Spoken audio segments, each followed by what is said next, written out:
आज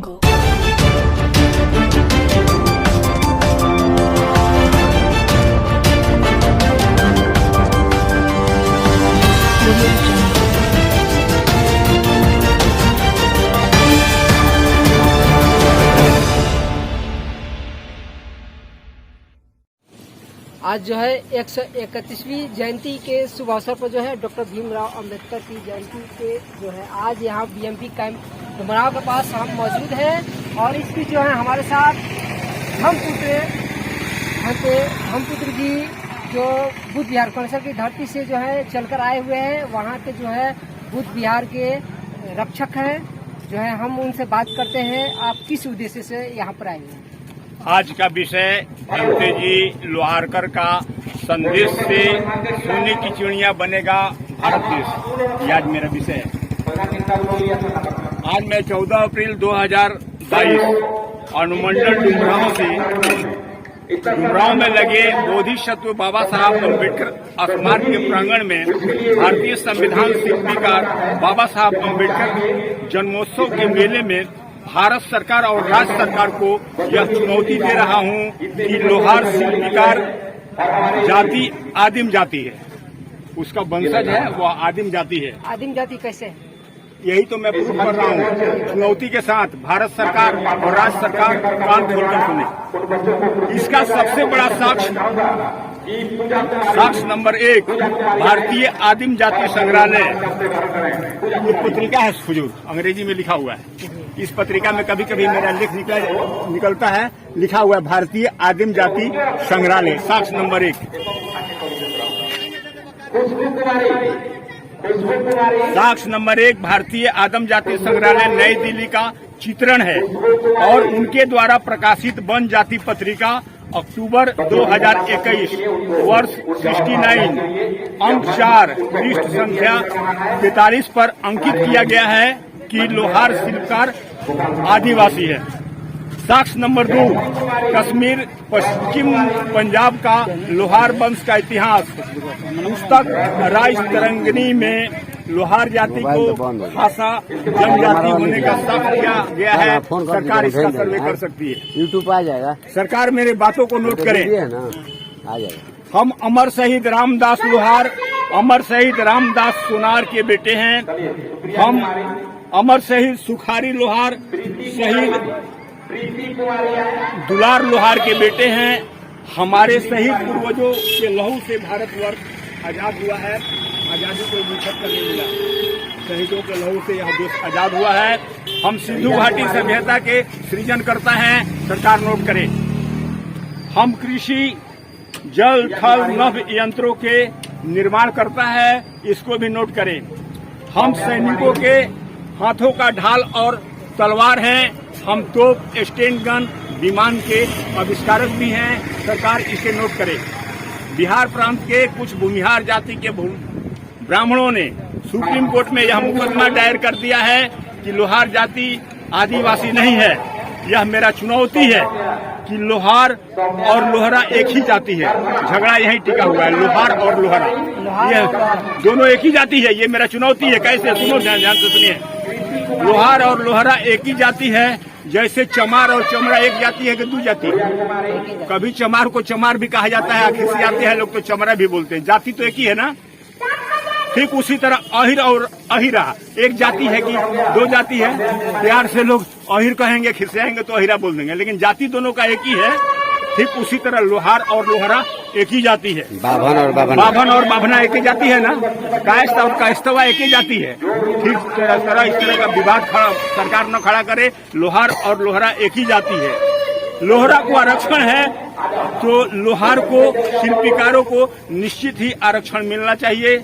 इसका सरकार, न्यायाधीश जो अपने को सम्यक न्यायाधीश कहते हैं, वही न्यायाधीश हो सकते हैं। जात पात का पक्ष लेने वाले व्यक्ति को मैं न्यायाधीश नहीं मानता हूं। न्यायाधीश होते हैं, वो सम्यक न्यायाधीश होते हैं। न्यायाधीश सुप्रीम कोर्ट का हो, हाई कोर्ट का है, प्रत्येक न्यायाधीशों से, अधिवक्ताओं से मेरा अपील होगा कि आप बार बार इस बात का खोज करें और प्रूफ कर दें कि लोहार और लोहरा एक ही जाति है। जिन भूमिहार जातियों को, कृषक जातियों को अनाज की समस्या को हल करने के लिए लोहारों ने लोहे और लकड़ी के मेल से हल बनाया है। हाल, कुदार, गैता, हसुआ, खुरपा, रामा, रामी, टांगा और टांगी जैसा औजार बनाया है। कुटीकल और ट्रैक्टर जैसा यंत्र बनाया है। भला वह शिल्पकार लोहार आरक्षण का अधिकारी क्यों नहीं हो सकता है? सरकार को इस पर विचार करना होगा और इसका सही उत्तर देना होगा। जब खेती करने की कला आदिम जाति से ही चला आ रहा है।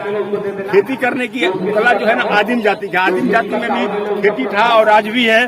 तो खेती करने की कला जब आदिम जाति से चला आ रहा है तो किसानों के खेती करने का यंत्र बनाने वाला लोहार शिल्पकार निश्चित ही आदिम जाति है। आदिम जाति है, यह मेरा चुनौती है। मैं अपने सरकार नीतीश जी से विशेष अपील कर रहा हूं कि हमारे नीतीश भैया जी सम्राट अशोक के बेटा है।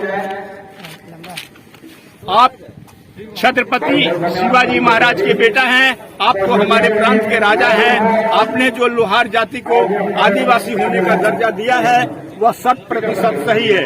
भारत सरकार भी इस सच्चाई को स्वीकार करे कि लोहार जाति आदिम जाति है। जब हम विदेशी वैज्ञानिकों का, आविष्कारकों का रिसर्च करते हैं तो नोट कीजिए, माइकल फैराडे लोहार के सपूत हैं, जेम्स वाट लोहार के सपूत हैं, राइट बंधु जिन्होंने जहाज का आविष्कार किया था वह दोनों भाई लोहार के सपूत हैं।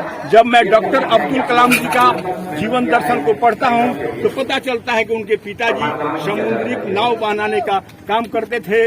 उनका जन्मजात पेशा कारपेंटरी था। बढ़े नहीं कहेंगे लेकिन पेशा से वो कारपेंटर जरूर थे। जब विदेश में लोहार जातियों के सपूत वैज्ञानिक और आविष्कारक बन सकते हैं तो यह निश्चित है कि भारतीय आदिम जाति के लोहार शिल्पकार के बच्चे भी वैज्ञानिक आविष्कारक बन सकते हैं, क्योंकि हमारे लोहार शिल्पकार के पुरखे सिंधु घाटी की सभ्यता के सृजन करता थे। मैं सवाल करूं कि सिंधु घाटी के सृजनकर्ता कौन है? उसका सही उत्तर होगा कि वह लोहार लोग थे जो आज मुसलमान भी बन चुके हैं, लेकिन सृजनकर्ता लोहार शिल्पीकार थे। इसमें 5 प्रकार के शिल्पीकार आते हैं। मिट्टी युग के वह कुम्हार पंडित थे, पाषाण युग के पाषाण शिल्पीकार थे, वही लोग ताम्र युग में तमेरा ठठेरा के नाम से जाने गए हैं। फिर वह स्वर्णकार के नाम से जाने गए हैं जब स्वर्ण की मुद्रा चलती थी। और आज हम वैज्ञानिक युग में लोहार युग, ये 5 प्रकार का युग होता है। 5 प्रकार के शिल्पकारों ने सिंधु घाटी सभ्यता का सृजनकर्ता बनकर किया है। इस हकीकत को नकारा नहीं जा सकता है। हम शिल्पकार जातियों का विश्वविद्यालय चलता था, इसको भी नोट कीजिए। उस विद्यालय का नाम था तक्षशिला विश्वविद्यालय। जब तक्षशिला का मैं खोज किया तो तक्षशिला का विश्लेषण खोजने से पता चलता है कि लोहार के नहाय का नाम तक्षशिला है। तक्ष मतलब कला हासिल करना, नहाय का मतलब चट्टानी ताकत। वैज्ञानिक खोज के आधार पे तक्षशिला लोहार के नहाय का नाम है। वह नहाय आज भी है। भारत सरकार भारतीय शिल्पकार के बच्चों को वैज्ञानिक आविष्कार बनने का मौका नहीं देना चाहती है। आरक्षण देकर उसे लिखाना पढ़ाना नहीं चाहती है। भारत का वैज्ञानिक चांद ग्रह पर गए थे, उनका नाम लोग राकेश शर्मा के नाम से जानते हैं। जब मैं राकेश शर्मा का खोज किया तो वह पंजाब के रहने वाले ब्राह्मण के बेटा है। पंजाब में लोहार के बच्चों की कमी नहीं है। पंजाब के किसी भी लोहार के बेटा को अगर सरकार वैज्ञानिक बनाकर चांद ग्रह पर भेजती होती तो वह लोहार का बेटा आज चांद ग्रह से मंगल ग्रह तक पहुंच गया होता। उसका भी नाम डॉक्टर कलाम की तरफ रोशन होता, मगर भारत सरकार ऐसा नहीं चाहती है। यह षड्यंत्र हम शिल्पकार लोहार परिवारों के साथ धोखा है। भारत सरकार मेरे इस संदेश को अपने डायरी में नोट करे। अगर आविष्कार की दुनिया में आप अपने देश को समृद्ध बनाना चाहते हैं तो आपको किंग ऑफ हैमरमैन बनना होगा, यानी लोहार बनना होगा, कलाम बनना होगा। भारतीय संविधान के आरक्षण को लागू करना होगा। संविधान की धाराओं से सोने की चिड़िया था हमारा देश। संविधान की धारा को भारत सरकार अगर लागू करे तो यह देश दोबारा सोने की चिड़िया बन सकता है। आ रहे हैं। अंतिम सवाल आपसे रहेगा कि इस जो है 131वीं अम्बेडकर जयंती के अवसर पर जो है तमाम बक्सर वासियों, डुमरा वासियों और तमाम शाहबाद वासियों को जो है, शाहबाद वासियों, पूरे भारतवासियों को जो है आप क्या संदेश देना चाहेंगे? मैं संदेश यही देना चाहूँगा पूरे देशवासियों को, सरकार को, सबको मैं संदेश यही देना चाहूँगा कि इस कार्यक्रम में जो भी कार्यक्रम हो रहा था, बैनर तले कुछ संदेश लगे हुए थे, उसमें चित्रण और संदेश दोनों लिखा गया था। उसके एक एक शब्दों का अगर सरकार यहाँ के लोग अनुसरण करे तो यह बहिष्कृत भारत दोबारा प्रबुद्ध बन सकता है। यह संविधान के धाराओं को समझने लगे, संविधान के कानून को लागू करने लगे तो यह देश किसी जमाने में सोने की चिड़िया था, दोबारा सोने की चिड़िया बन सकता है। यही आज का मेरा संदेश है। साधुवाद, धन्यवाद।